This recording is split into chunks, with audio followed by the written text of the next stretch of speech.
સરસ મજાનું ફૂલ બનાવી દો. અદબ. આજે કઈ વાર્તા કરશું? ખિસકોલી હતું, તેનું નામ શું હતું? ખુશી. મીંદડું હતું, એનું નામ હતું મીનુ. અને ગોલું છે એ કોનું નામ હતું? ગલુડિયાનું. એ ત્રણેય મિત્રો હતા. શું હતા? ત્રણેય મિત્રો મેળામાં જવા માટે નીકળ્યા. ક્યાં જવા નીકળ્યા? ખુશી, મીનુ અને ગોલુ રસ્તા ઉપર વાહનની રાહ જોતા ઊભા હતા. કેની રાહ જોતા હતા?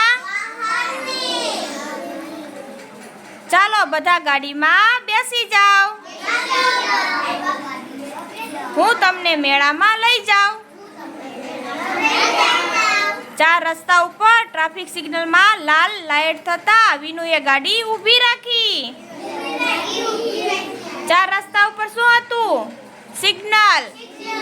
ટ્રાફિક સિગ્નલ હોય ને, એ ક્યાં હોય? જ્યાં 4 રસ્તા ભેગા થતા હોય ને ત્યાં હોય. તો ટ્રાફિક સિગ્નલમાં કેવી લાઈટ થઈ હતી? એટલે વિનુએ શું કર્યું? ગાડીને વિનુભાઈ ગાડી કેમ ઊભી રાખી? મેળામાં જવાનું મોડું થાય છે. જો સિગ્નલમાં લાલ લાઈટ ચાલુ છે એટલે ઊભા રહેવું પડે. લાલ લાઈટ સિગ્નલમાં થાય એટલે ઊભું રહેવું પડે ને. થોડી વારમાં સિગ્નલમાં પીળી લાઈટ થઈ.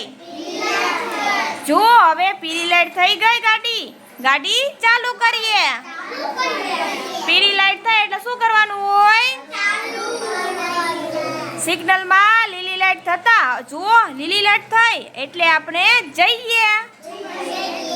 લીલી લાઈટ થાય એટલે શું હોય? જવાનું.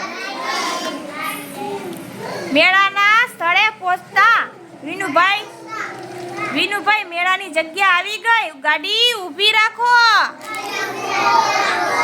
અરે અહીંયા નો પાર્કિંગ નું બોર્ડ લગાવેલું છે. શું કહે છે?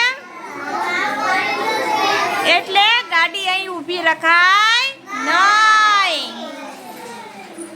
અહીં પાર્કિંગ લખ્યું છે. ગાડી અહીં મૂકીને આપણે મેળામાં જઈએ. જ્યાં નો પાર્કિંગ લખ્યું હોય ને ત્યાં ગાડી ઊભી રાખવાની નહીં. અને જ્યાં પાર્કિંગ લખ્યું હોય ને ત્યાં ગાડી ઊભી રાખીને આપણે જવાનું. વિનુભાઈની સાથે એકબીજાની આંગળી પકડીને ખુશી, મીનુ અને ગોલુએ મેળામાં ખૂબ મજા કરી. મેળામાંથી બહાર નીકળીને વિનુભાઈએ કહ્યું કે તમે બધા ઝીબ્રા ક્રોસિંગ પર થઈને સામે આવીને ઊભા રહો. કેની ઉપર ચાલવાનું હોય? ઝીબ્રા ક્રોસિંગ પર. હું ગાડી લઈને આવું.